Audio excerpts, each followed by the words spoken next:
નમો હરિયંતાણં નમો સિદ્ધાણં નમો આયર્યાણં નમો વજ્જાયાણં નમો એ સપ્પસામણં એસો પંચનમુક્કારો સર્વપાવપણાસનં મંગલાણં ચ સપ્પેસી પરમં હવૈ મંગલમ. મંગલમ ભગવાન મંગલમ ગૌતમ પ્રભુ મંગલમ સ્થૂલિભદ્રાદ્યા જૈન ધર્મોસ્તુ મંગલમ. અંગૂઠે અમૃત વસે લબ્ધિ તણા ભંડાર શ્રી ગુરુ ગૌતમ સમરિયે મન વાંચિત ફળ દાતા.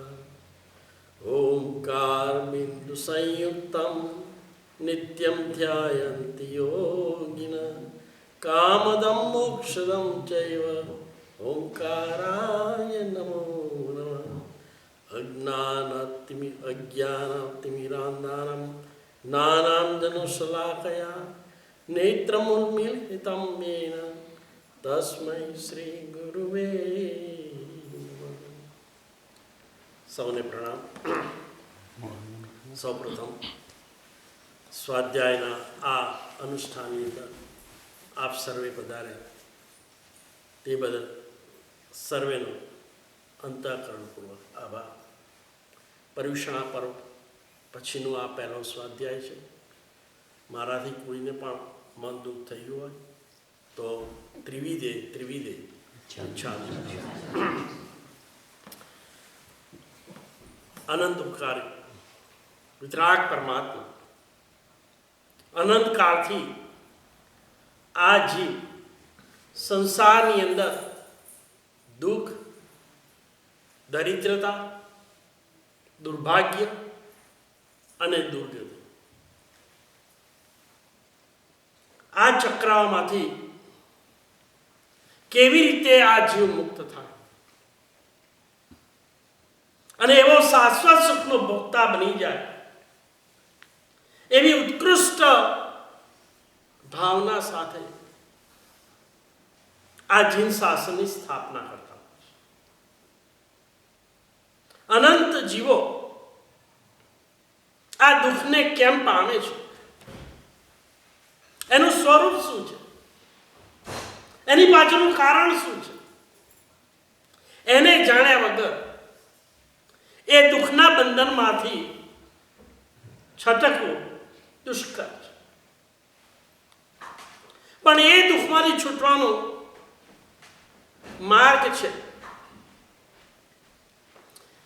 માટે જે આત્માને દુઃખમાંથી છૂટવાનો અભિલાષ થઈ ગયો છે એને એ જાણવું પડશે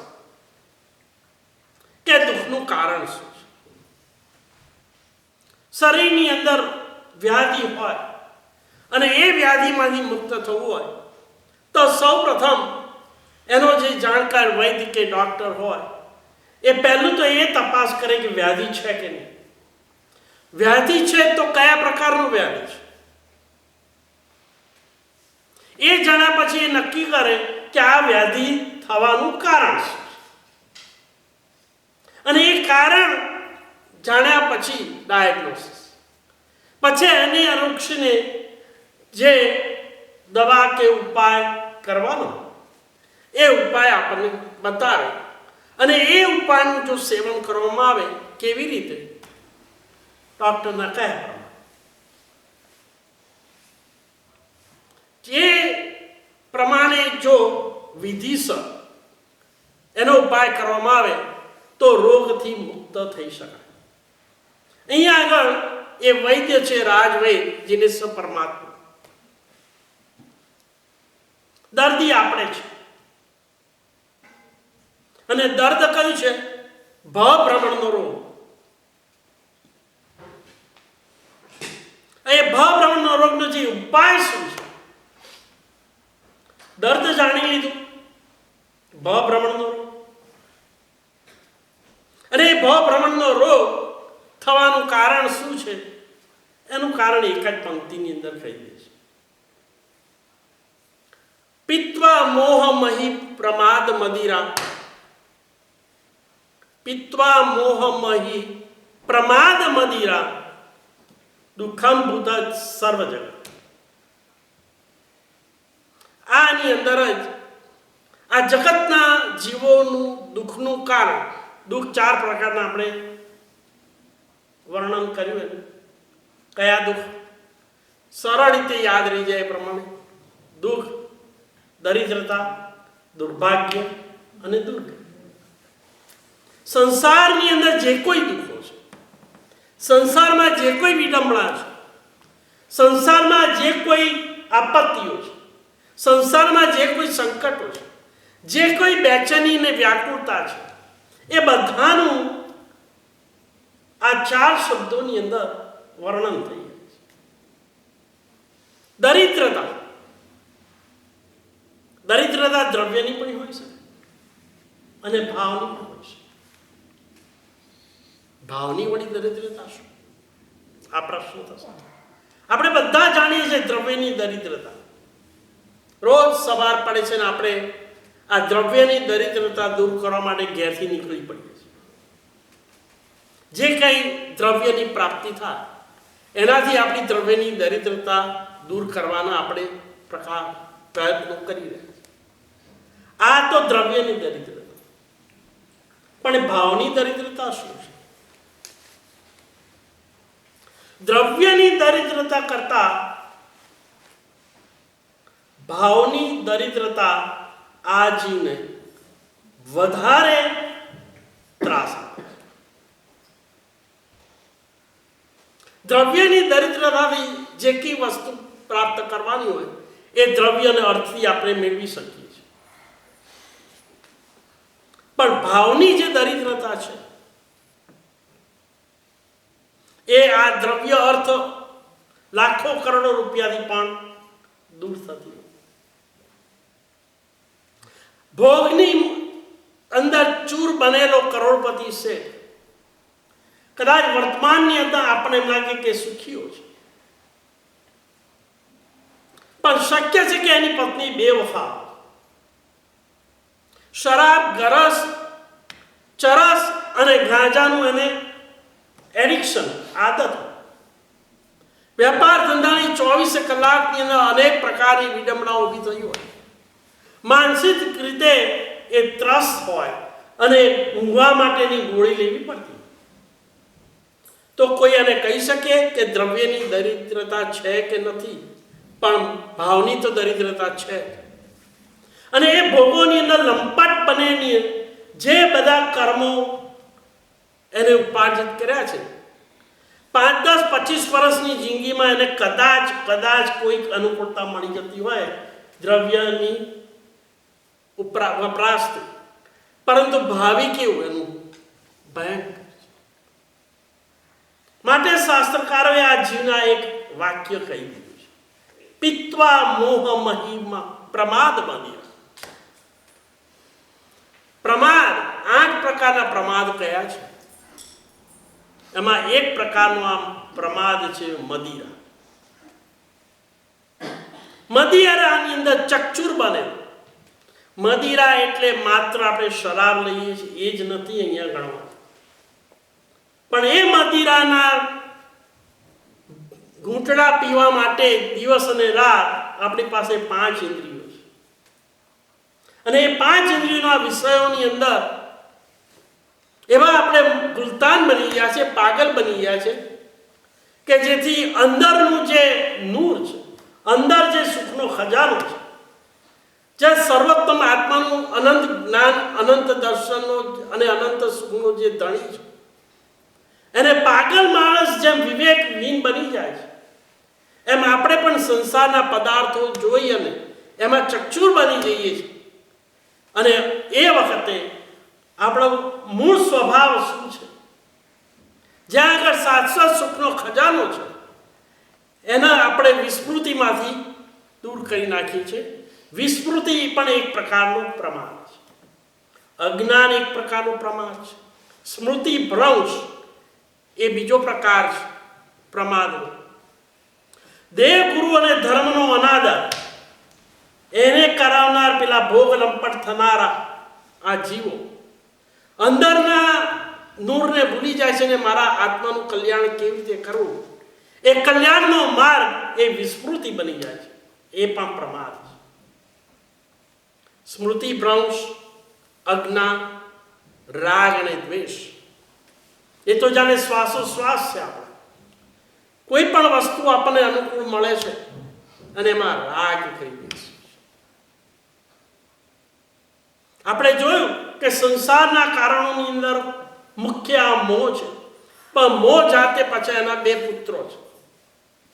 મોહ તો રાજા છે, રાજા કોઈ દિવસ કામ ના કરે, એ તો સિંહાસન ઉપર બિરાજમાન કરે. એની સાથે એમના કામ કરનારા કોણ હોય?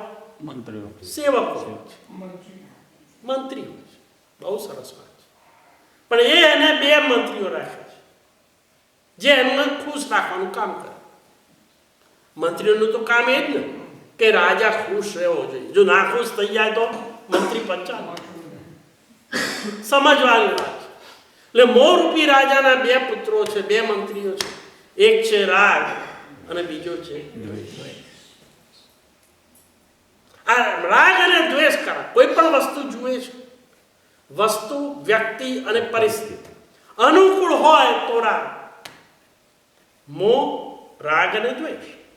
અનુકૂળતાનો રાગ, પણ પ્રતિકૂળતા આવી ગઈ તો થિયેટરમાં ગયા હોય, પ્લેનમાં બેઠા હોય કે ટ્રેનમાં બેઠા હોય, જો સીટ બરાબર ના આવી તો ત્યાં પાછો આપણે દ્વેષ હાજર જ હોય. આ દ્વેષ અને રાગ એ અનુકૂળતા અને પ્રતિકૂળતાની સાથે જ રહે છે. જેવું સરસ ભોજન આવી ગયું વધારે આપો. પડોશીને ત્યાંથી મીઠાઈનું પેકેટ આવ્યું હોય, 8 લાડવા હોય, એક ખાધો, બીજો ખાધો, હવે બાકીના 6 તો ખવાય એવા છે નહીં અને બીજું કોઈ ખાનાર છે નહીં, તો વિચાર તો એ જ આવે ને પાછા આવતીકાલે વાપસ ખાઈશું. આવતીકાલે ખાવાની ઈચ્છા તો ત્યાં પાછી ઊભી થઈ જ જાય છે. પેટની કેપેસિટી છે નહીં એટલે બાકીના 6 ખાઈ શકાતા નથી. ધારો કે એ વ્યક્તિના પ્રાણ ચાલ્યા ગયા એ જ રાત્રે, તો એને જે પાપ લાગ્યું એ 2 લાડવાનું લાગશે કે 8 લાડવાનું? કે એને ક્યાં ખાધા છે? ઈચ્છાની બાબતમાં આ જ છે. તમે ક્યાં કદાચ દેવલોકમાં જવાની તો હજી વાર છે. સ્વર્ગ અને અપ્સરાઓ સાથે નાચ કરવાનું કદાચ મળશે પણ નહીં પણ મળે, કોને ખબર. પણ આ બધું વર્ણન વાંચ્યા પછી એમ થાય કે એકાદ ભાવ ત્યાં પણ મળી જાય તો સારું.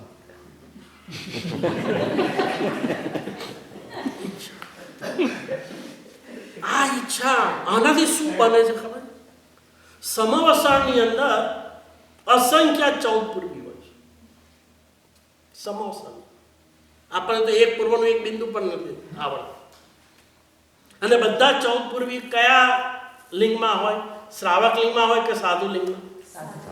સાધુ લિંગમાં. કારણ કે 14 પૂર્વી તો જ બને. જેમ જેમ ઉપર ગુણ સ્થાનકે ચડો એમ પૂર્વના જ્ઞાન આપણને મળે. એટલે 14 પૂર્વનું જ્ઞાન ત્યારે જ હોય યાવત જીવ કરે મંતે ઉચ્ચર્યું હોય તો. આ નિયમ કેટલા હોય? અસંખ્ય. જો આ 14 પૂર્વીની દશા, આ ઈચ્છા શબ્દ આપણે વાપર્યો. હવે સમાવસાની અંદર કોણ આવે? કોનું સમાવસન? તીર્થંકર પરમાત્મા. અને તીર્થંકર પરમાત્મા સમાવસનમાં હોય તો ઓછામાં ઓછા કેટલા દેવતાઓ હોય? 1 કરોડ. ઓછામાં ઓછા 1 કરોડ. બહુ સરસ. વાસુદેવને કેટલા દેવતાઓ?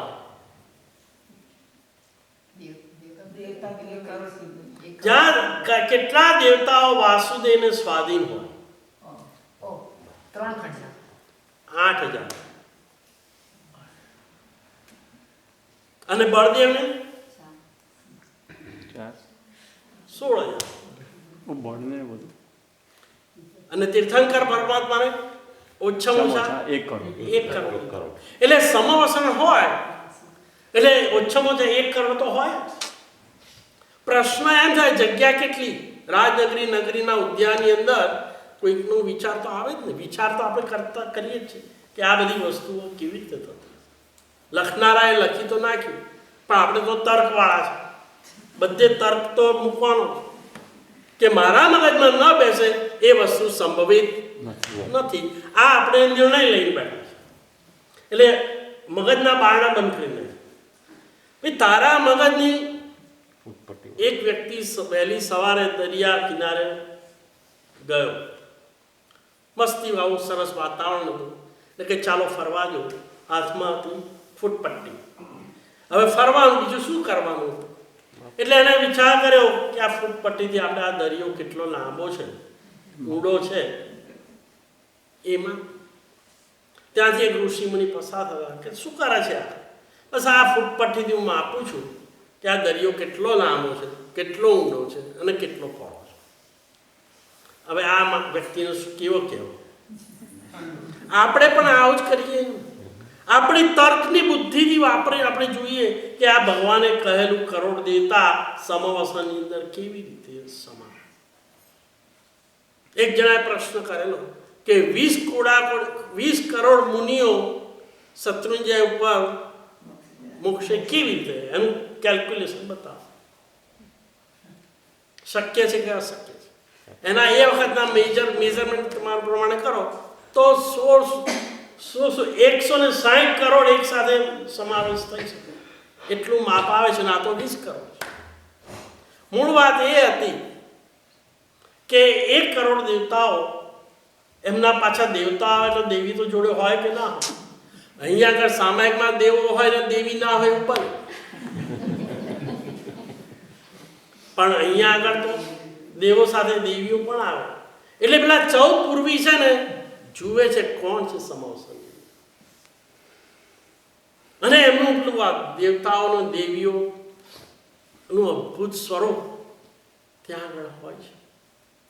એટલે અમુક કોર્નર પર બેઠેલા હોય ને એ શું કરે? એમની દ્રષ્ટિ ક્યાં હોય? કહેવાની જરૂર છે. સભામાં બેઠા હોય 100 જણા, એમાં 5-25 માણસો શું કરતા હોય? 5-25 ને તો કે ચલો નેપનો ટાઈમ થઈ ગયો. હવે તો વંદિત તું આવ્યું છે, અતિચાર આવે છે, 15-20 મિનિટ સુધી કશું કરવાનું નથી, કોઈ કાવસક નહીં આવે, મોપતિ નહીં આવે, એટલે 15-20 મિનિટ આપણે નેપ લઈ લઈએ.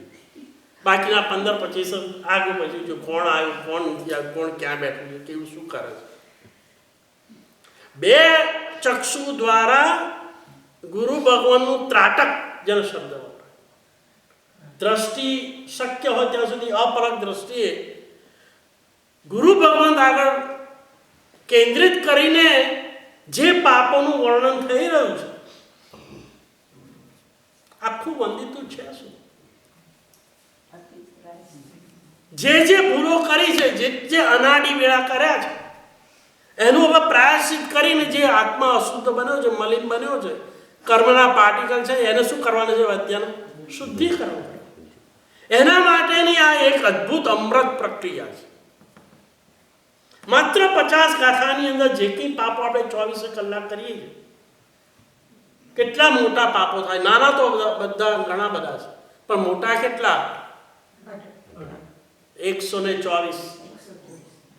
એવંકારે શ્રાવણ ધર્મે સમિક 124 અતિચારમાંથી જે કોઈ અતિચાર લાગ્યો. આપણે તો શું ગુનાહ કર્યા છે એ ખબર, એ તો એ ગુરુ ભગવાન સમજી લેશે. આપણે કહેવાનું સમજો. આખા વંદિતાની અંદર આપણી જે અનાડી પીડા ક્યાં ક્યાં કર્યા છે, શું ન કરવા જેવું કર્યું છે,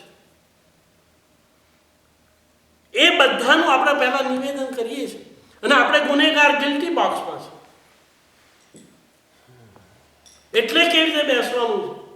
દાસત્વ અને કર્મશત્રુ સામે લડવાનું છે, એટલે સુરવીરતા. એ સુરવીરતાની મુદ્રા પાછી ગ્રહણ કરવાની છે. અને એ વખતે એ મુદ્રા કેવી રીતે હોય? જમણો પગ. કોઈ પ્રસંગ આ બાજુ આ વખતે ડાબો રાખો ને આ વખતે જમણો રાખો, એવું કેવું નક્કી કર્યું છે? કે બધા ગુરુ ભગવાન તો બેઠા હશે, એમને એમ લાગ્યું કે પેલી વખત ડાબો રાખ્યો ને ચૈત્યનો, તો એમ કામ કરો, વંદિતા વખતે આપણે જમણું ઊભો રાખીએ. એમાં શું ફરક પડે? ઘણો ફરક. પરમાત્માના જ્યારે ગુણો ગાવાના છે ત્યારે આપણે કમ્પેરિઝન કરવાની છે. પરમાત્મા તું ક્યાં બેઠો અને હું ક્યાં બેઠો? પરમાત્મા સાથે આપણે એક જ સ્ટ્રીટની અંદર એક વખત સાથે રમેલા અને એ 3 લોકના નાથ બની ગયા. અને હજી આપણે અહીંયા આગળ તો હજી સારું છે, મનુષ્યનો ભાવ મળ્યો છે અને બધી 5 ઇન્દ્રિયો મળી છે. પણ હવે પછી શું થશે એ આપણને ખબર. વાંચ્યું તો છે વર્ણન, આપણે તિર્યક ગતિ તો જોયેલી જ છે. આપણે ઘોડાને ચાબુક, બળદને હળ, કૂતરાને ગળે પટ્ટો, સાપને છાબડી, આ બધા બંધન. જો અત્યારે ન જાગ્યા અને કંઈક સત્કૃત્ય ન થયું અને કદાચ એવા પાપના પોટલા બાંધી દીધા હશે અને જો દુર્ગતિ ગયા,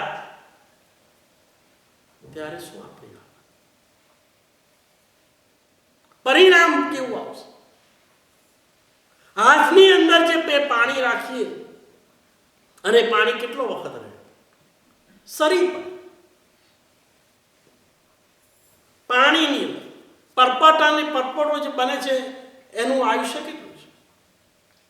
લાખો ને કરોડો દેવલોકના અનુત્તર વિમાન વાસીના આયુષ્ય કેટલા? 33 સાલ. એની કમ્પેરિઝનમાં આ 50, 60, 70 વર્ષનું આયુષ્ય કેટલું? કરોડોના કરોડોની સંખ્યાની વર્ષ. આ પરપટો ફૂટી જશે પછી શું? મહાપુરુષોએ આ જ વાત આપણે કરી છે અને એટલે જ કહ્યું છે કે તારું ભાવિ ઉન્નત બની શકે, શ્રેષ્ઠ બની શકે છે. અને આ દુર્ગતિના દ્વારો, દરિદ્રતા, દુઃખ, દુર્ભાગ્ય અને દુર્ગતિ, આ દ્વારો બંધ થઈ શકે એવી પૂરી શક્યતા છે. અમે તને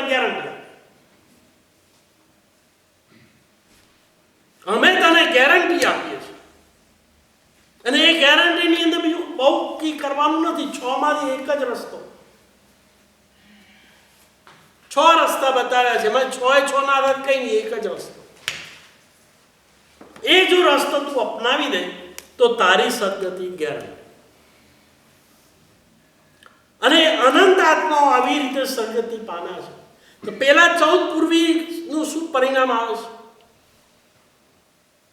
એ શું કરે છે? ત્યાં જઈ દેવ દેવીઓ, અપ્સરા અને એમનું સ્વરૂપ જોઈ અને એને ઈચ્છા થઈ ગઈ કે અમે તો 14 પૂર્વી છે, આટલું મોટું ઉત્તમ ચારિત્ર પાડ્યું છે, એનું જો કોઈ ફળ હોય તો એકાદ બહુ અમને કેવો મળે? બસ આવો એક વિચાર આવી જાય. કાચો ગળો અને પાણી ભરીએ તો શું થાય? ફૂટી જાય. બે જાય, ઘડો જાય ને પાણી બંને. આ 14 પૂર્વી આવું જ કરે છે. આ શાસ્ત્રમાં લખેલી વાત છે કે એમને જે ચારિત્ર લીધું, કેટલા દુર્લભ આવો હીરો મળ્યો એને દેવલોકના, જેને કહેવાય એકદમ હીન કક્ષાના ભોગો માટે, આત્માના જે ભોગ, ગુણોનું જે ભોગ કરવો એનો જે આનંદ છે એને છોડીને શરીરના ભોગો પાછળ દોડનાર આવા ત્યાં નિયાણા બાંધે. અને શું કહેવાય? કોઈ પણ ધર્મની આરાધના પાછળ ભૌતિક ફળની પ્રાપ્તિ મેળવવાની જે અભિલાષા થઈ એટલે નિયાણું થઈ. અને આ તો 14 પૂર્વી તો છે, ત્યાગ તો છે. એટલે દેવલોકમાં જન્મ લેવાનું પુણ્ય તો એમને સહજ છે. હકીકતમાં 6 કારણોમાં એક કારણ કયું છે સદગતિ માટેનું? દ્રવ્યથી વિરતિ. ભાવથી ના હોય પણ દ્રવ્યથી. એક વખત તમે વેશ બદલ્યો એટલે તમારી સદગતિ ગેરંટી. આજ સુધી જેને વેશ બદલ્યો હોય, સાધુ બન્યો હોય અને દેવગતિ કે સદગતિમાં ન ગયો એવું બન્યું, પછી એની હાલત કેવી થાય અલગ વસ્તુ છે. એટલે 14 પૂર્વી આવી રીતે નિયાણા બાંધીને ક્યાં પહોંચી જાય? દેવલોકમાં. ત્યાં ભોગ લંપટતા, કારણ કે ત્યાં ઈચ્છા શેની હતી પાછી? ભોગ ભોગવવાનો. અને ત્યાંથી આયુષ્ય પૂરું કરીને ક્યાં જશે? તિર્યંચ.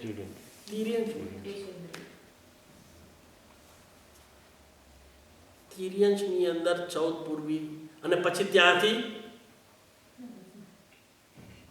ક્યાં પડતી થઈ ઉપરથી માણસ ગબડે એટલે ક્યાં જાય? નરકમાં નહીં, નિગોદ. નરક સારી, નિગોદ કર. કેમ? નીકળાય. બહુ તો 33 સાગરો પણ તો વધારે અને નિગોદમાં આપણી પાસે કેટલો સમય ઓછો છે. કર્મ સત્તાએ 2000 સાગરો પણ આપને આપ્યા છે મોક્ષે જવા. વધારે કેટલા છે કિરીટભાઈ? 2000 સાગરો. ભાવની દ્રષ્ટિએ કહીએ તો 8 ભાવ. મનુષ્યમાં અથવા તો 2000 સાગરો પરનો સમય છે મોક્ષે જવા માટે. એમાં જો નિકાલ ન લાયા તો પરિણામ ભાવ. આ રત્ન મનુષ્ય ભાવની કિંમત આંકી છે એનું કારણ આ છે. એક જ એવો ભાવ છે જેમાં સર્વવીરથી લઈ શકાય. કોઈ પ્રશ્ન કરે કે 8 જ ભાવ કેમ? કેટલા ઓછા ભાવ આપણને આપ્યા મોક્ષે જવા માટે? કારણ કે સર્વવીરથી મનુષ્ય ભાવમાં જ હોય છે. તિર્યંચમાં 11 વ્રત લેવાય. મહાવીર સ્વામીના 22 ભાવીના મનુષ્ય ભાવ કેટલા? બાકીના ભાવ દેવલોકના હતા ને. 2 વખત તો ક્યાં જઈ આવ્યા? નરક.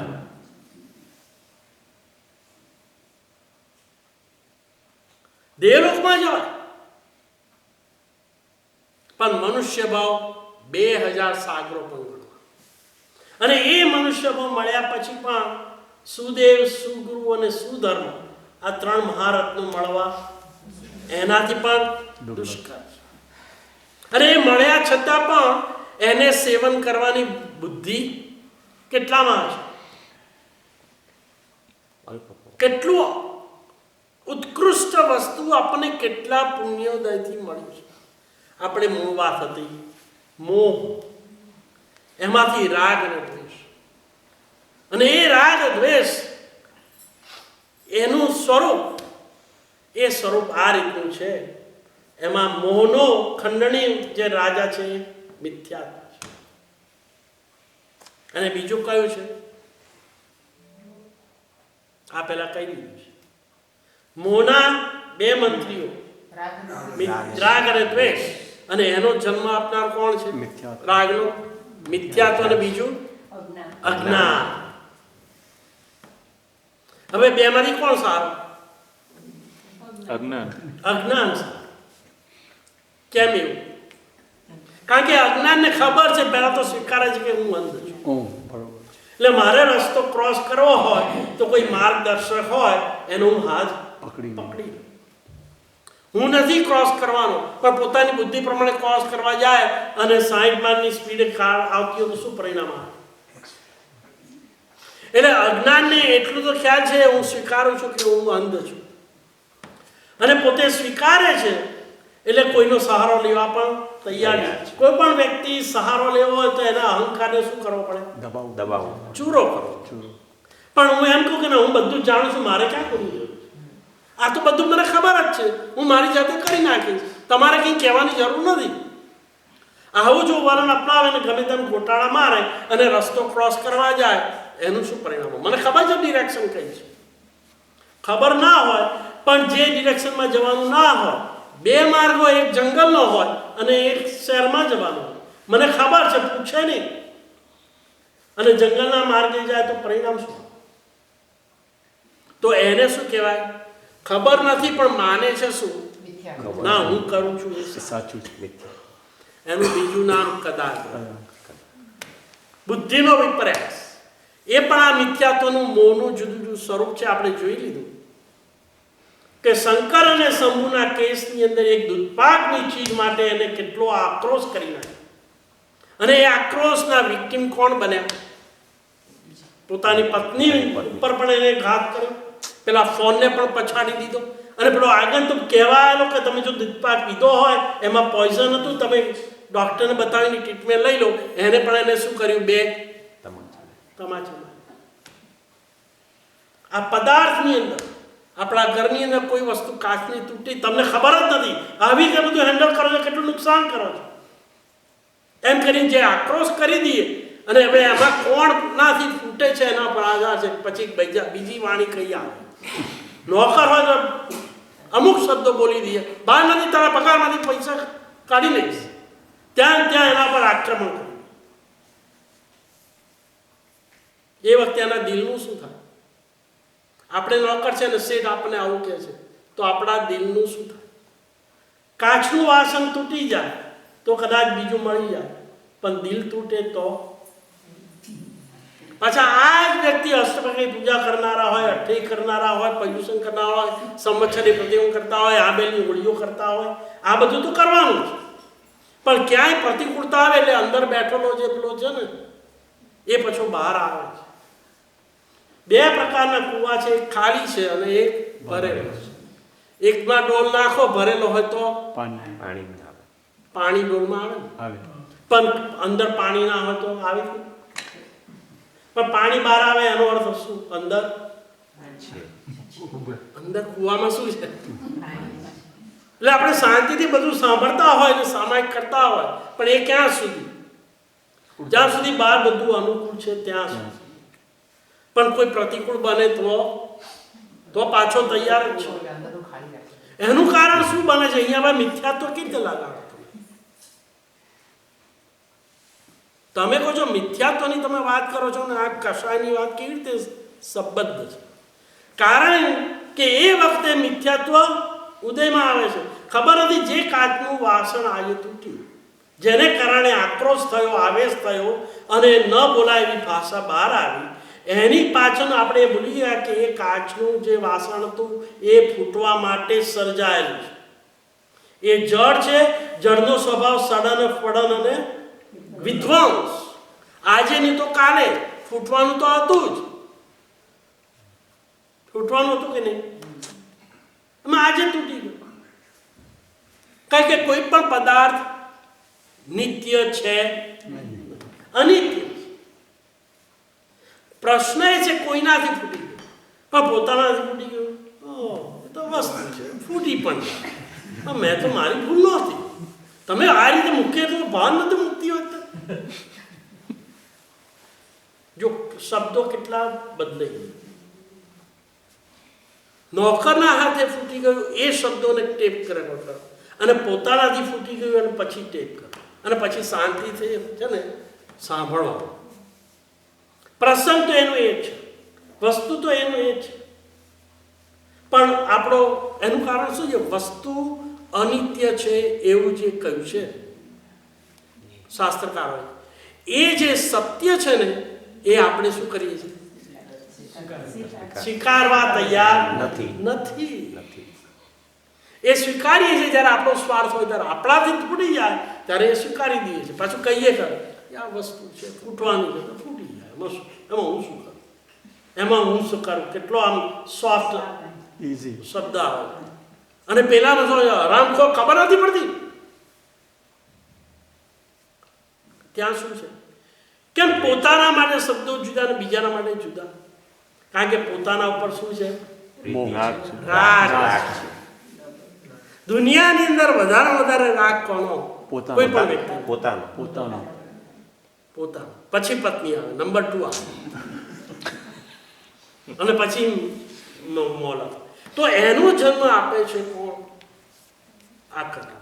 હકીકતની અંદર આપણે ધર્મની વાત બાજુ પર મૂકો, પણ અત્યારે આપણે જે કુટુંબની અંદર રહીએ છીએ ત્યાં આગળ પણ સંઘર્ષ જો થતા હોય, વેર વમનસ્ય આપણે ઊભા કરી છે, એના જે અનુબંધો બંધાય છે, એનું મુખ્ય કારણ જો કોઈ હોય તો આ ગેરસમજ, family domestic violence. It is like an epidemic. અને ઘણી વખત તો આપણને એ જ ખબર નથી કે આપણે વ્યક્તિને આપણે કેટલા એબ્યુઝ કરી રહ્યા. એટલા લેવલની વાત શાસ્ત્રકારો કહે છે, તમે જમવા બેઠા હો અને તમે જો ઊભા થઈને પાણી લઈ શકતા હોય તો તમારે કોઈ પણ જીવને પાણી આપવાની અપેક્ષા રખાય નહીં. તમે ઊભું કરો છો, એ વ્યક્તિની શક્તિ વીર્યનો તમે ઉપયોગ કરો તમારા. એક ભાવની અંદર એ સ્વામી બનશે, તમે એના નોકર ચાકર બનશો. એ વીર્યનો તમે ઉપયોગ કરો છો. શા માટે આટલા બધી બીજી વ્યક્તિ ઉપર તમે ડિપેન્ડ શા માટે? એ ખ્યાલ નથી આવતો કે આપણે 1000 રૂપિયા કોઈની પાસેથી લીધા હોય તો આપણે ઋણી બનીએ, એનો આપણને સ્વીકાર છે. પણ કોઈ આપણા ઘરની અંદર આપણી જ વ્યક્તિ આપણા માટે કોઈ પણ પ્રકારની પ્રવૃત્તિ કરતા હોય તો આપણે પણ એનું ઋણ ઊભું કરીએ છીએ. એનો કન્સેપ્ટ આપણે કરતા જ.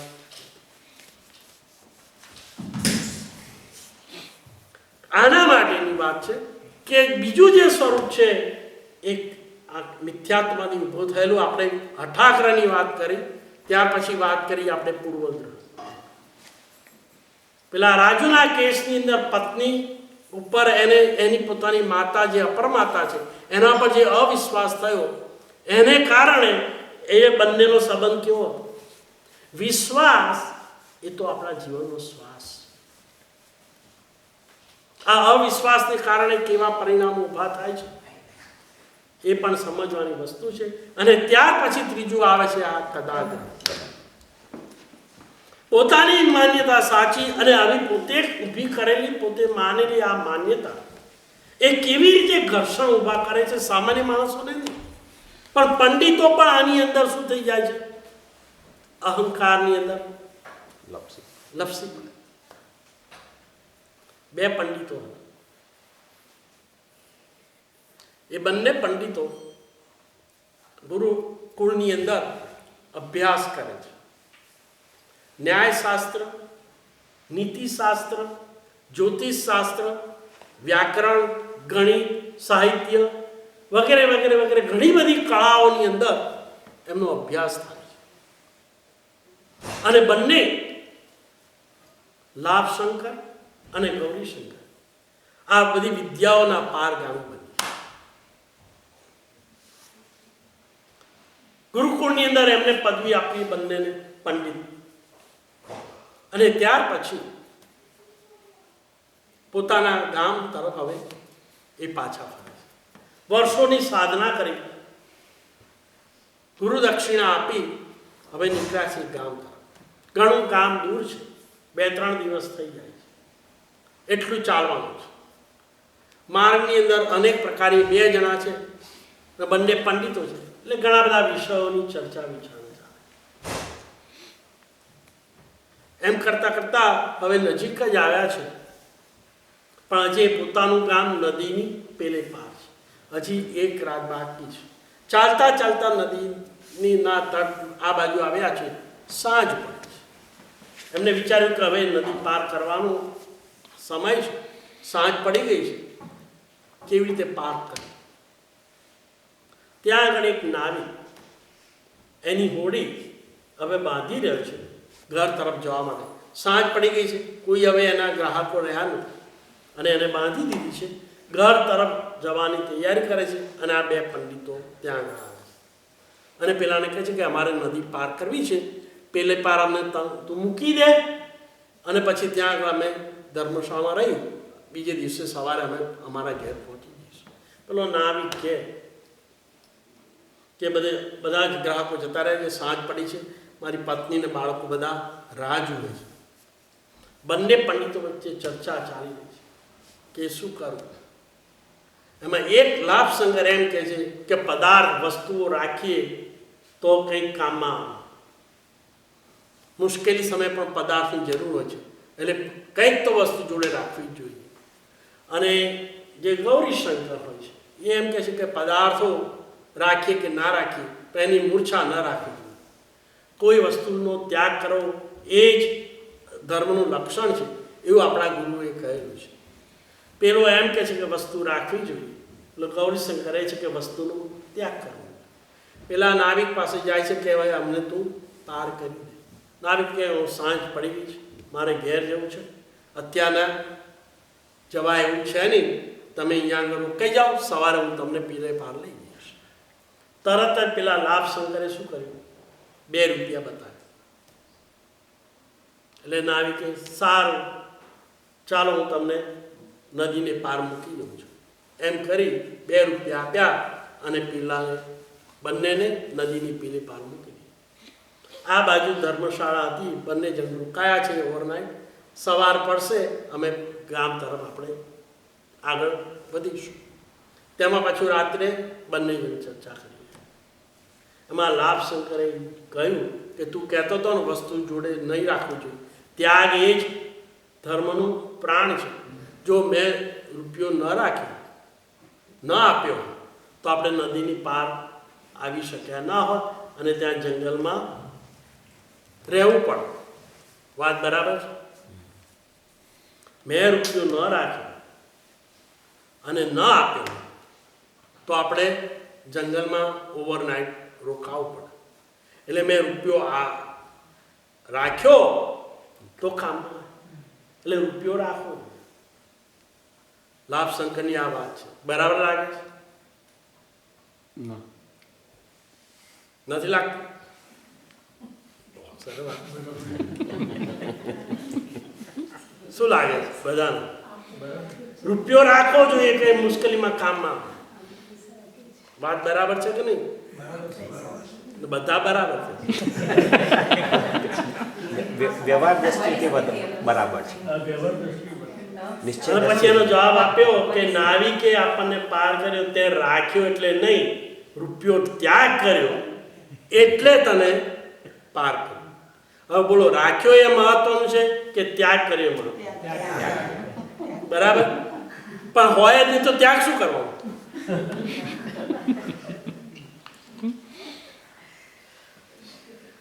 એટલે લાભશંકર એમ કહે છે કે રાખ્યો એટલે આપણને નદી પાર કરવાનો ચાન્સ મળ્યો. ગૌરીશંકર એમ કહે છે કે રાખ્યો એટલે નહીં, તે છોડ્યો એટલે પેલા નાવિકે તને પાર કર્યું. હવે બેમાંથી સાચું શું?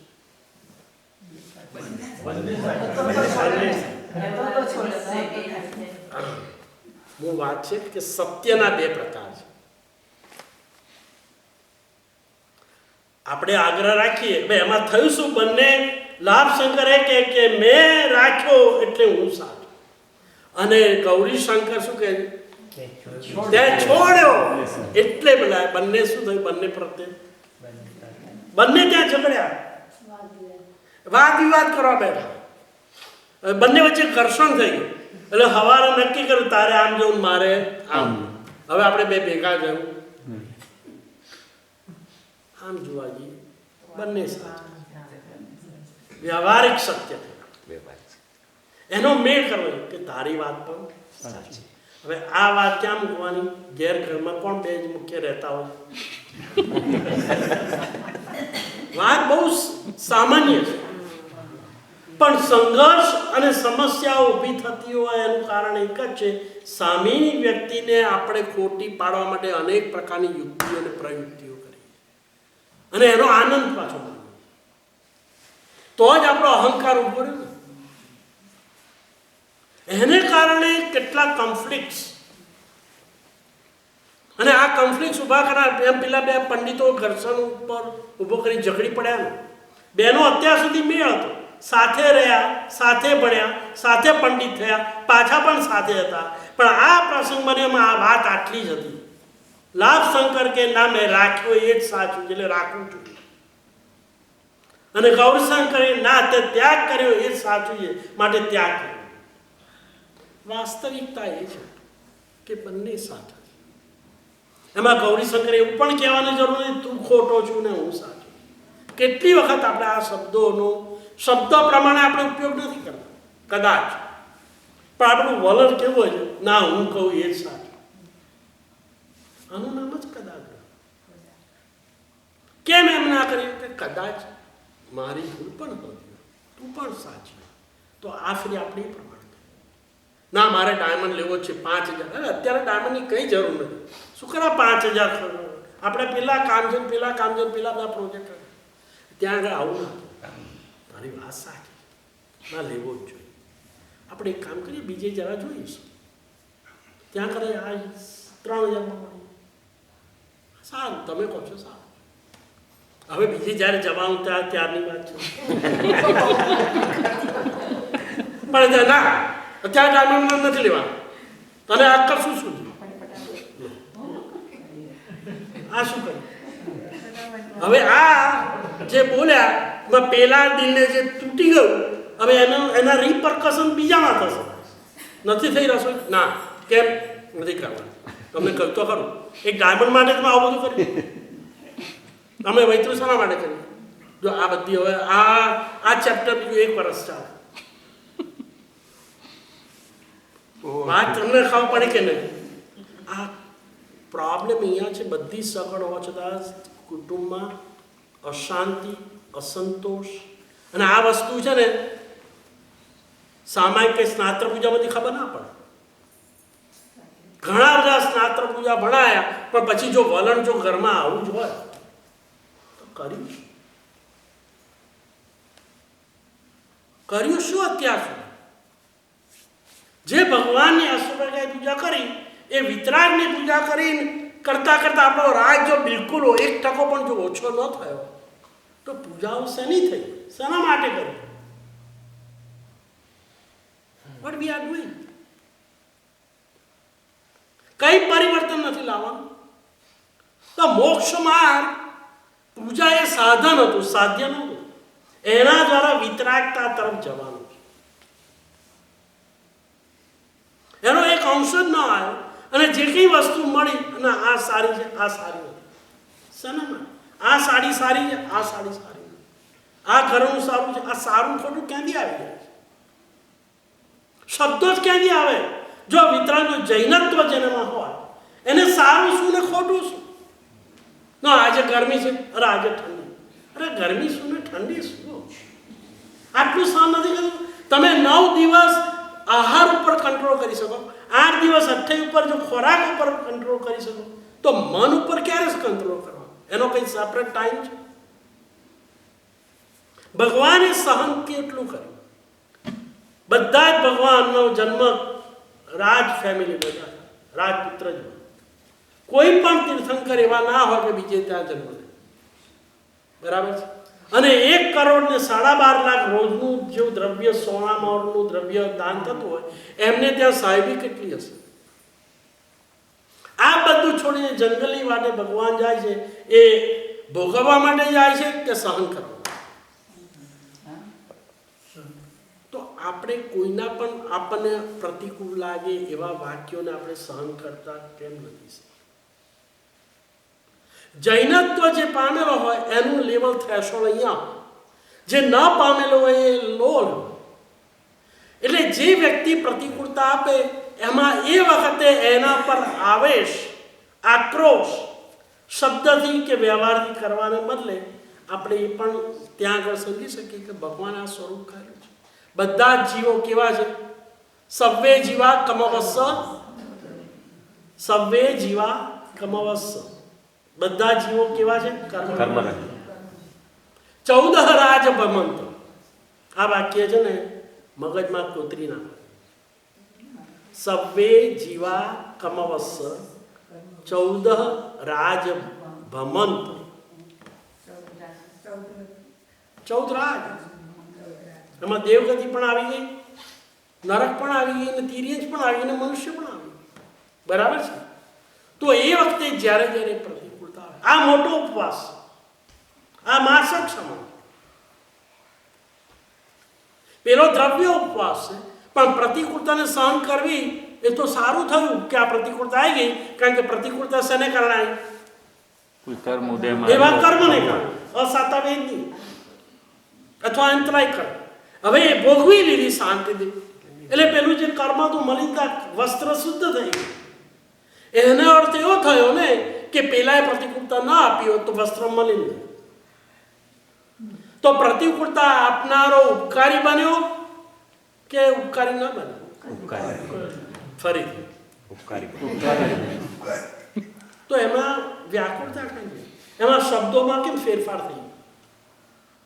ભગવાને આખું ચારિત્ર છેલ્લા 25 વર્ષથી કલ્પસૂત્ર આપણે સાંભળ્યું, એમાં વાત તો આજ આવે છે ને. મૂળ વાત તો એક જ વાક્યમાં કેવું હોય કે ભગવાનના ચરિત્રો આપણે પ્રતિકૂળતા કેવી રીતે સહન કરવી એ આપણે લેસન આપે છે.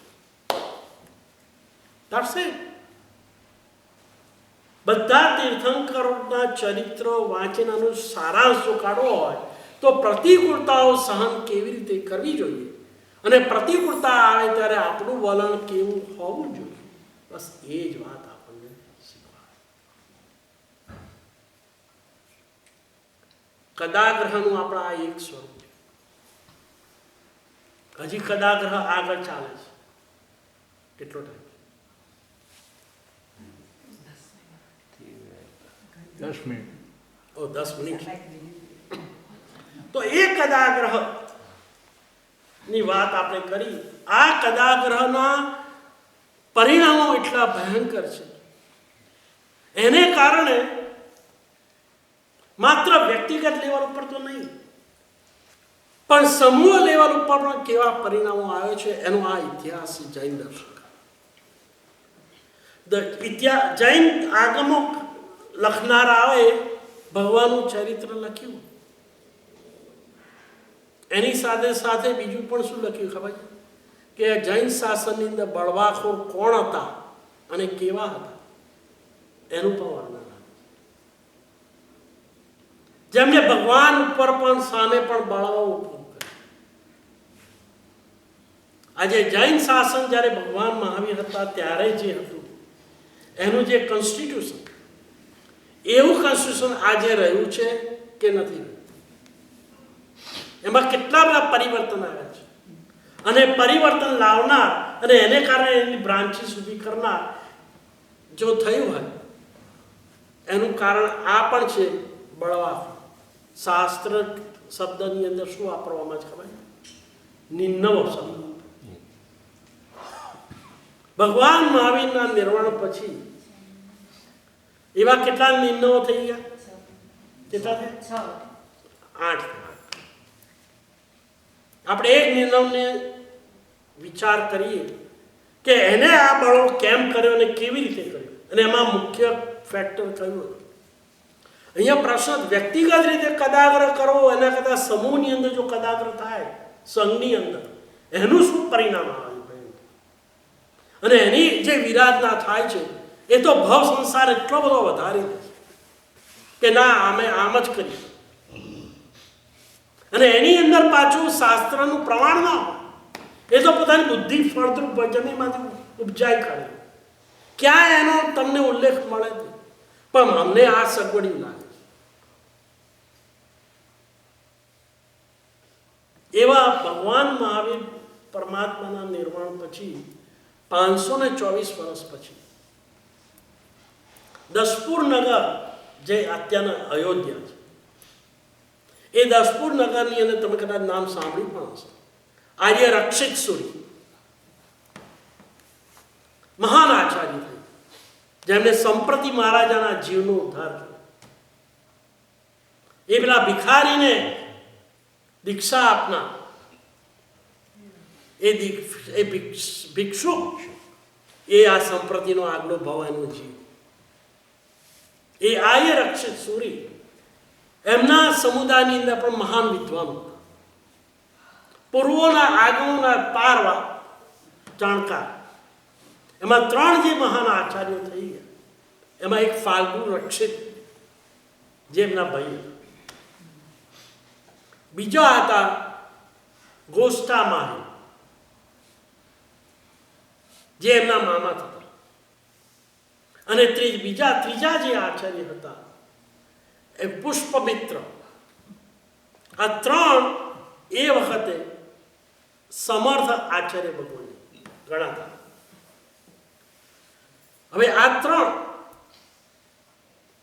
એમાં આર્ય રક્ષિત મહા જ્ઞાની ધ્યાની સિદ્ધ પુરુષ, એમને ત્યાં નજીકની અંદર મથુરાની અંદર સંઘને આરાધના કરવા માટે ગોષ્ઠામાઈને મોકલેલા. એ જ્યારે ત્યાં આગળ હતા પછી એમનું કાર્ય પતાવીને પાછા વળવાનું હતું, પણ ત્યાંના સંઘે એમને આગ્રહ કર્યો કે તમે જો અહીંયા રોકાઈ જાઓ તો ધર્મની પ્રભાવના વિશેષ અમને પણ થઈ શકે. એટલે ગોષ્ઠામાં આવીને શું કર્યું, ત્યાં આગળ રોકાઈ. આ બાજુ દસપુર નગરની અંદર આર્ય રક્ષિતને એક રાત્રે ખબર પડી કે હવે મારું આયુષ્ય બહુ આવી છે, જવાનું. એટલે એમને સંઘને ભેગો કર્યો અને કહ્યું કે મારે આપણા જે સંઘ છે એના અધિપતિ કોણ, આચાર્ય ગચ્છાધિપતિ, એની નિમણૂક કરવી જ પડશે. એમને એમ ના કહ્યું કે હવે હું થોડા દિવસો બાકી રહે છે એવી બધી વાત ના કરે, પણ સંઘને બોલાવીને આગેવાનોને કે હવે સમય આવી ગયો છે, મારા પછી આ ગચ્છાધિપતિ કોણ બને એનો આપણે સંઘે નિર્ણય કરી લીધો જોઈએ. એટલે સંઘ શું કરે, સંઘ નક્કી ના કરે, એ પૂછે ખરા, નક્કી કરે ખરા આચાર્ય ગચ્છાધિપતિ કોને બોલાવે, એની ગાઈડલાઇન્સ કોણ આપે કે સમર્થ આચાર્ય ભગવાન કોણ. એટલે આ એને રક્ષિત કે જેમના આ ત્રણેય શિષ્યો હતા અને બધા સંઘને ખબર હતી કે ત્રણ જે આચાર્યો છે એ ધુરંધર છે, પણ ત્રણમાંથી એકને જ પસંદ કરવા ના હોય છે, એટલે કોને પસંદ કરે. એટલે આર્ય રક્ષિત એમની ગાઈડલાઈન આપે. હવે એ ગાઈડલાઈન કેવી રીતે આપે, બહુ સમજવા જેવું છે. એ એમ ના કે આને આપો ને આને ના આપો એવું બોલે. એટલે એમને એમ કહ્યું કે ઘીના ઘડાની અંદર ઘી ભરેલું છે, હવે એ ઘીને ખાલી કરો. તો જે ગળામાં ખાલી કર્યું એમાં સંપૂર્ણ ઘી પાછું આવી જાય કે ના? ના. કેમ ના? પેલા ઓરિજિનલ ગળામાં થોડું ઘી રહી, બીજા ગળાની અંદર તેલ ભરેલું છે અને એને પણ ખાલી થાય તો આવે કે સંપૂર્ણ ખાલી થાય કે ના થાય? ના થાય. કેમ? ચિકાસ હોય.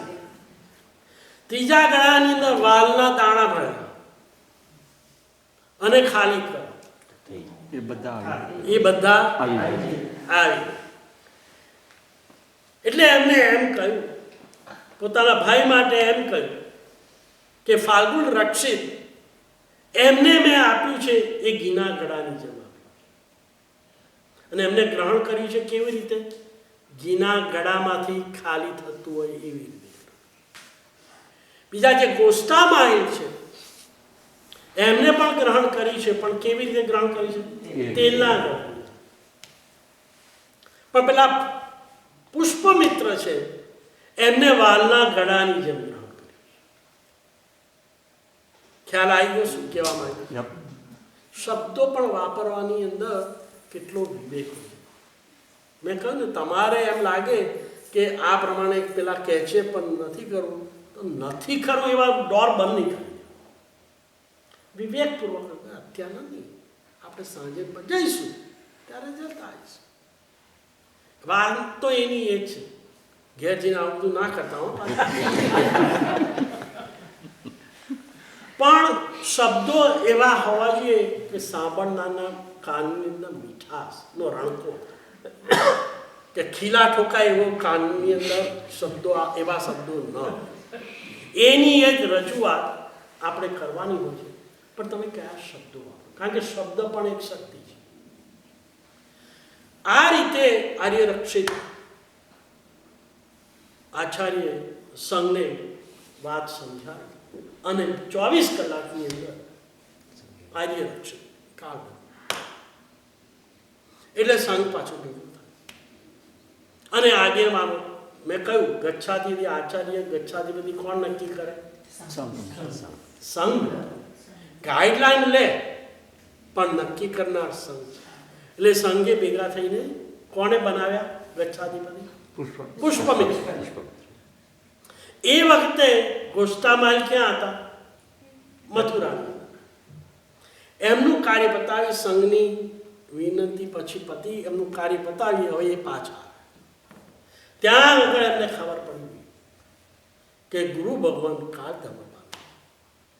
પણ એ સમાચાર તો એમને સાંભળ્યા, પણ એને પ્રધાનતા આપવાના બદલે એમના મગજની અંદર સતત વિચારો શું આવ્યા હશે કે હવે આચાર્ય પદવી, ગચ્છાધિપતિ કોણ? કેમ એવું? બસ પદવી. આ પદ પણ એક એવી વસ્તુ છે ને, ધન જાય તો ભલે, પણ પદવી તો મારી. એમાં કોઈ પદ જો પેસારો કરે તો એનું આપણે તો શું કરી નાખીએ? આ પદ પણ કોણા રહ્યા છે? ચક્રવર્તીના પદ રહ્યા નથી. કદાચ 5-25 વર્ષ તમારું પદ રહે પણ શું અને ન રહે તો શું? આપણે આપણા મનના જ રાજા બને, બહારના રાજા બનવાની જરૂર છે. ક્યાં સુધી આ આડાઈ આપણે ચલાવી દઈએ છીએ, પણ એના પરિણામો કેવા? એ રીતે એમને તો હવે સતત હવે આ રટણ થયું કે મારે હવે ત્યાં જઈ, ત્યાં ન જાય ત્યાં સુધી ખબર ના પડે. એટલે ત્યાં પહોંચ્યા અને ખબર પડી ગઈ કે ગચ્છાધિપતિ તરીકે પુષ્પમિત્રની નિમણૂક થઈ છે. સામાન્ય નિયમ એવો હોય છે કે આચાર્ય ગચ્છાધિપતિ હોય તો એ બાકીના બધા જે શિષ્ય સમુદાય હોય કે ગુરુભવી, એ બધા કોની નિશ્રામાં આવી જાય? જે ગચ્છાધિપતિ. એટલે પહેલા ત્યાં જઈને એમને શું કરવું પડે? વંદન. પણ ત્યાં જઈએ તો ને, એટલે એમને શું કર્યું? બીજો જે ઉપાસક હતો ત્યાં જવાનું હતું. એમની ઉદ્ધિ બધું ત્યાં મૂકી દીધી.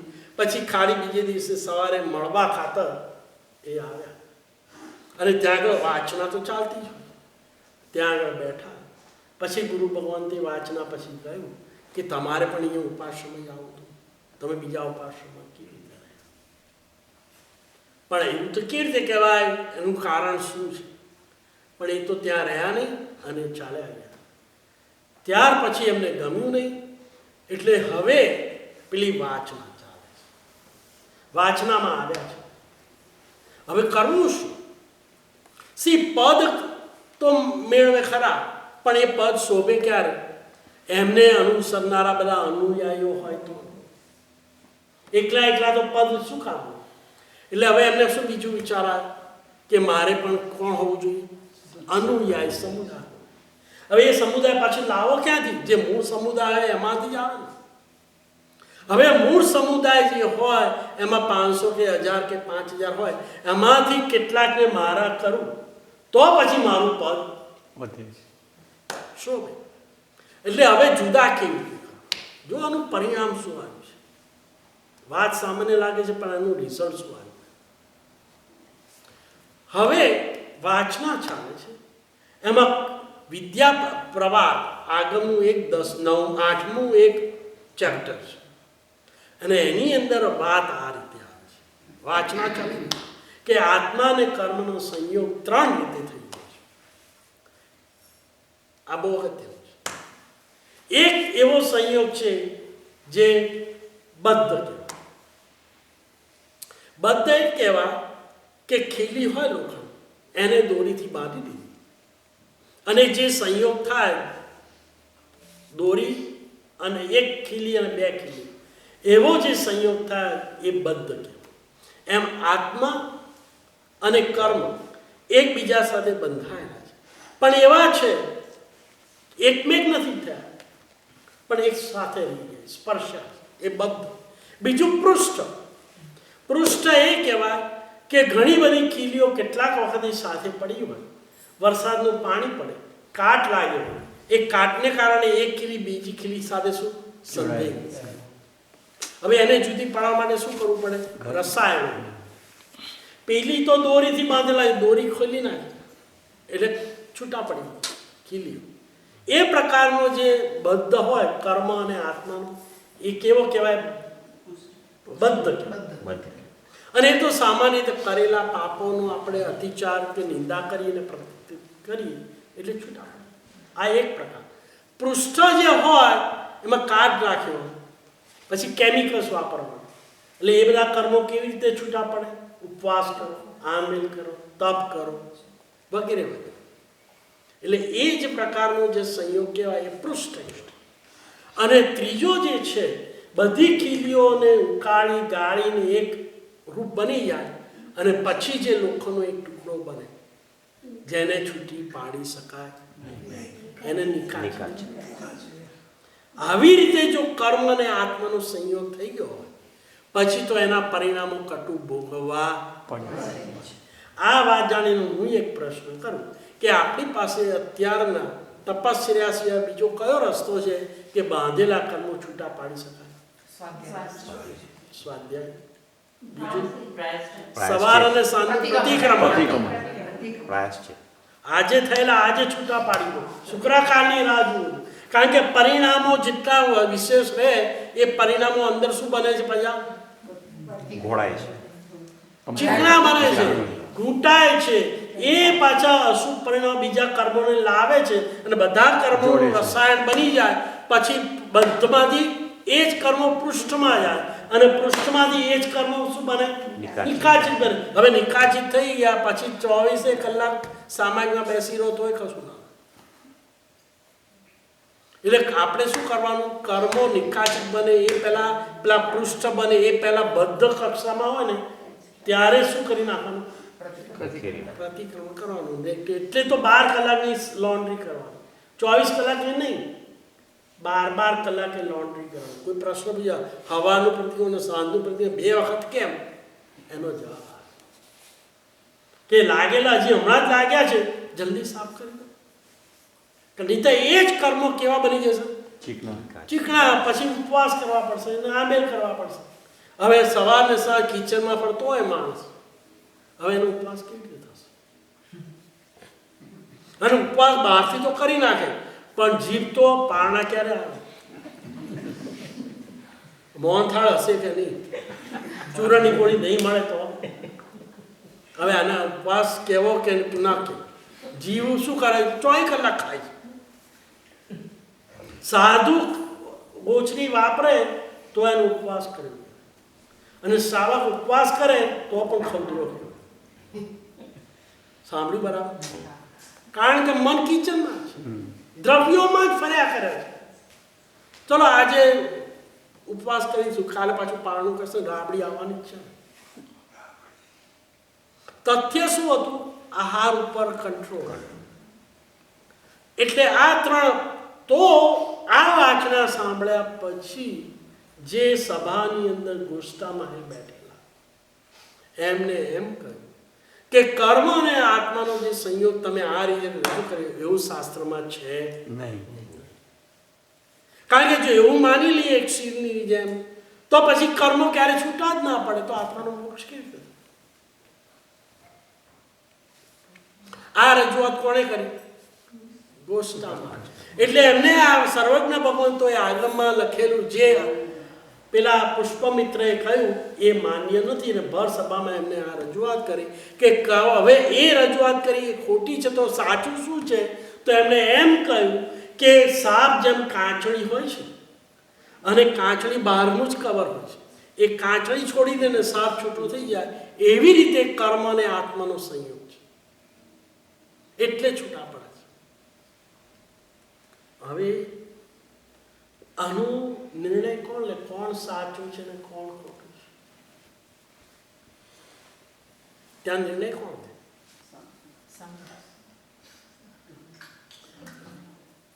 એમ તો કહેવાય નહીં કે ના આ અમે સાચા છે તમે ખોટા છે, એવું તો 2 પક્ષ થઈ અને એવું તો સ્વીકારાય જ.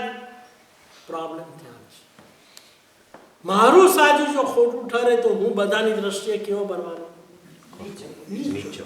એ મને પોષાયું છે. એટલે શું બંને પક્ષ વચ્ચે હવે કૃષ્ણામાય અને બીજા આ 2 પક્ષ પડી અને આ પક્ષ ત્યાં સુધી રહ્યા નથી, એના પાછા સંતાનીઓ બધા ચાલુ જ આવ્યા છે. હવે એ વખતે શું નિર્ણય લેવો જોઈએ? આ તો આર્ય રક્ષિતના મહાન આચાર્ય ઋષિ ભગવંતો આનો જેનો હાથ પડેલો હોય ને, see this is another thing. ચોપડીઓમાંથી જ્ઞાન નથી આવતું. તમે કોઈ એવા લબ્ધિ શક્તિ સિદ્ધિવાળા ગુરુ ભગવાનની સેવના કરી હોય અને એમની જે કૃપા અને એમનો હાથ જો પડ્યો અને એમનો વાસ એ અહીંયા કેટલું મહત્વનું કામ કરે. તથ્યને સમજવા માટે, સ્પષ્ટ કરવા માટે આ આશીર્વાદ, આ કૃપા એની પેરેલલ કોઈ પુસ્તક ના હશે. અને એ એમને કર્યું. પુષ્પમિત્રએ એમ કહ્યું. પુષ્પમિત્રએ એમ ના કહ્યું કે હું કહું છું એ સાચું છે. વિવેકી માણસો જે સાચા છે એ પણ વિવેક એવો કહે છે કે યોગ્ય સમયે યોગ્ય રીતે વાતની રજૂઆત કરે, નહીં તો વાદ વિવાદ થઈ જાય. અને ભર સભામાં બે આચાર્ય ભગવંતો વચ્ચે વાદ વિવાદ એ સંઘને શોભે. એમને એમ કહ્યું કે આપણે એવું કરીએ કે આ પ્રશ્નનો ઉકેલ સાચો શું છે એના માટે આપણે આરાધ્ય દેવીની જ ઉપાસના કરીએ. દેવી આવે અને આપણે એનો જવાબ કોની પાસેથી મેળવવાનો? વિચરતા તીર્થંકર પરમાત્મા પાસેથી. હવે આ વાત 524 વર્ષ ભગવાન નિર્વાણ થયું પછી બનેલો છે. તો વિચરતા તીર્થંકર અહીં ક્યાં લાવવા? એટલે એમને નક્કી કર્યું કે સંઘ કાવસકમાં રહેશે અને એ કાવસકની અંદર દેવીનું ધ્યાન કરશે. દેવી પ્રકટ થશે એટલે આ સમસ્યા આપણે એમને રજૂઆત કરીશું અને પછી દેવી જે પ્રમાણે કહેશે એ પ્રમાણે આપણે અપનાવીશું. બધા એગ્રી છે? બધા એગ્રી થઈ ગયા. ગોષ્ઠા માલ પણ એગ્રી થઈ ગયા અને સંઘ કાવસકમાં બેસી ગયો. દેવી પધાર્યા.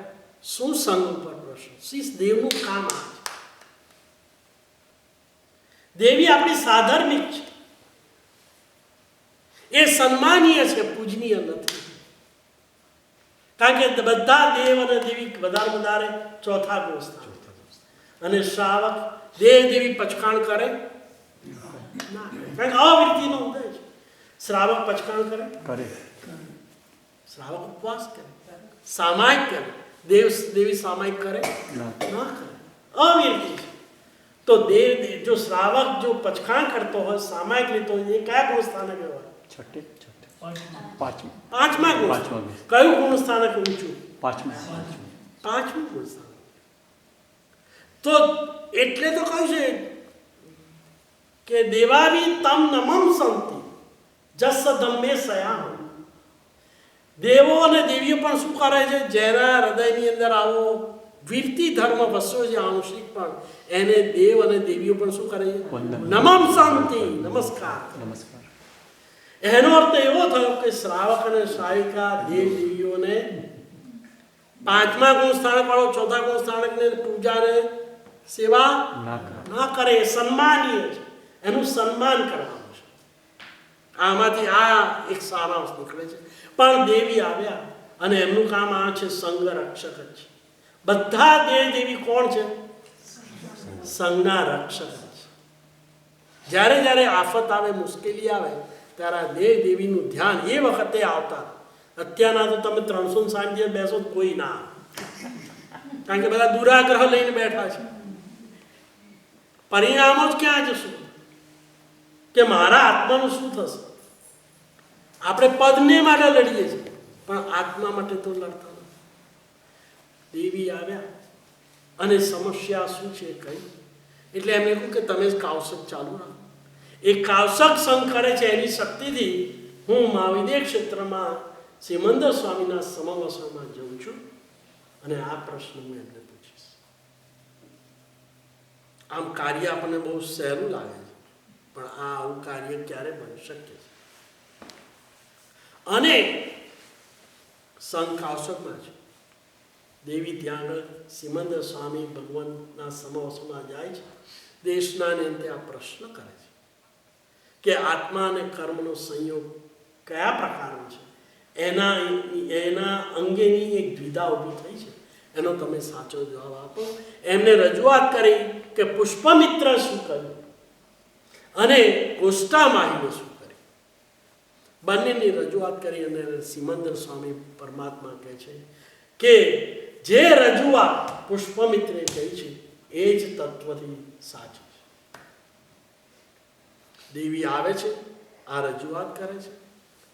હવે ગોષ્ઠામાં માણસને પોતાનું ધાર્યું ન થાય ત્યારે શું કરીએ છીએ આપણે? પાછો અંદર કૂવામાં પાણી તો છે, ખાલી ડોલ જ નાખવાની જરૂર છે. અને ગોષ્ઠામાહીને આ માન્ય નથી રાખતા. એમને શું કહ્યું ખબર છે?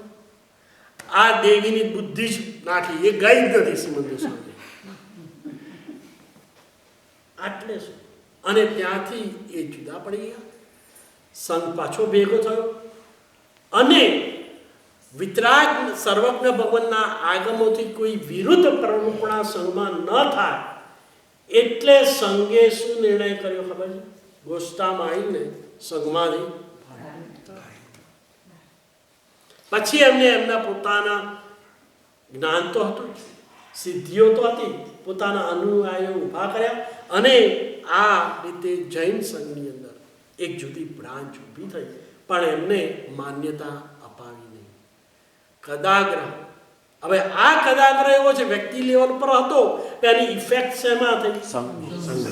જુઓ, એક વ્યક્તિ પોતાના કદાગ્રહને કારણે આગમની સર્વજ્ઞ ભગવંતોની આ વ્યાખ્યા નહીં સ્વીકારવાના કારણે શાસનની અંદર હજી તો આના કરતા બીજા ઘણા બધા પ્રસંગો છે. અને કમનસીબે જે ભાગલાને જુદા જુદા ડિવિઝન ઊભા થયા છે એનું કારણ આ કદાગ્રહ. તો આવો કદાગ્રહ કમસે કમ આપણા ઘરમાં ન થાય અને સુવ્યવસ્થા જળવાઈ રહે એવું જીવન આપણે જીવીએ અને વિતરાગની આજ્ઞાને સર્વમાન્ય સ્વીકારી તો જ સમ્યક દર્શન આવશે અને આવેલું સમ્યક દર્શન ટકી રહેશે. આપણે મિથ્યાત્વ કે મોહના વિક્ટીમ ન બનીએ એનો આપણે સતત જાગૃતિ રાખીએ. વિતરાગની આજ્ઞા વિરુદ્ધ કંઈ પણ કહેવાયું હોય તમારા સૌની સાક્ષીએ ફરીથી બહુ જ એકાગ્રતાપૂર્વક સાંભળે તે માટે સૌનો અંતઃકરણપૂર્વક આભાર. સર્વમંગલ માંગલ્યમ સર્વકલ્યાણ